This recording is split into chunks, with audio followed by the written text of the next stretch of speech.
എല്ലാവർക്കും നമസ്കാരം. പുതിയൊരു വീഡിയോയിലേക്ക് എല്ലാവർക്കും സ്വാഗതം. ഇന്നത്തെ നമ്മുടെ വീഡിയോ സ്യൂഡോമോണസിനെ കുറിച്ചാണ്. സ്യൂഡോമോണസ് എന്ന് പറയുന്നത് ഒരു മിത്ര ബാക്ടീരിയയാണ്. ഇത് കൃഷി രീതിയിൽ ജൈവ കർഷകരെ വളരെയധികം സഹായിക്കുന്നു.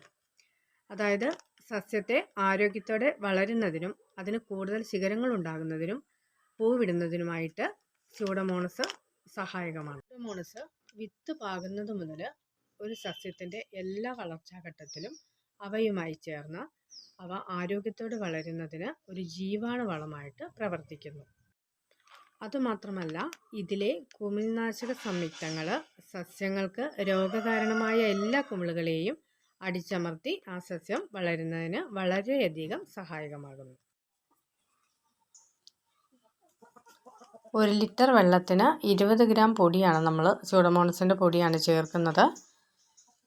വെള്ളത്തിലിട്ട് നന്നായിട്ട് ഇളക്കി അതിൻ്റെ തെളി എടുത്തിട്ടാണ് നമ്മൾ ചെടികളിൽ സ്പ്രേ ചെയ്ത് കൊടുക്കുന്നത്. ഇനി ഇത് ദ്രാവക രൂപത്തിലുള്ളതാണെങ്കിൽ 1 ലിറ്ററിന് 5 മില്ലിയാണ് ചേർക്കേണ്ടത്.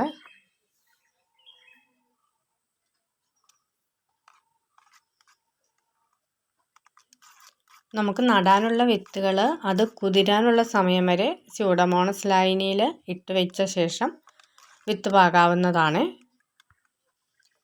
വേര് പിടിക്കാനുള്ള കമ്പുകൾ, പറിച്ചു നടാനുള്ള തൈകൾ ഇവ 1 മണിക്കൂറോളം സ്യൂഡോമോണസ് ലായനിയിൽ മുക്കി വെച്ച ശേഷം നടാവുന്നതാണ്. ഇലകളിൽ സ്പ്രേ ചെയ്ത ശേഷം ബാക്കി വരുന്ന ലായനി നമുക്ക് ചെടിയുടെ ചുവട്ടിൽ ഒഴിച്ചു കൊടുക്കാവുന്നതാണ്. ചുവട്ടിൽ ഒഴിച്ചു കൊടുത്ത ശേഷം നന്നായിട്ട് പുതയിട്ട് കൊടുക്കണം. ഈ പറഞ്ഞ രീതിയിൽ സ്യൂഡോമോണസ് ലായനി മാസത്തിൽ 2 തവണ ചെടികൾക്ക് കൊടുക്കാവുന്നതാണ്. ചെടികളിലെ കുമിൾനാശക സംയുക്തമായിട്ട് ഇത് വളരെയധികം ചെടികളെ സഹായിക്കുന്നു. തക്കാളി ചെടിയുടെ വാട്ടരോഗം തടയുന്നതിനും ചീരയിലെ ഇലപ്പുള്ളി രോഗം തടയുന്നതിനും ഇത് വളരെയധികം സഹായിക്കുന്നു.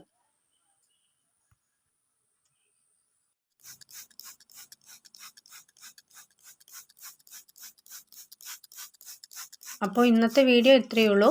വീഡിയോ ഇഷ്ടപ്പെട്ടാൽ എല്ലാവരും സബ്സ്ക്രൈബ് ചെയ്ത് സപ്പോർട്ട് ചെയ്യണേ. ലൈക്ക് ചെയ്യാനും ഷെയർ ചെയ്യാനും കമൻറ്റ് ചെയ്യാനും മറക്കല്ലേ.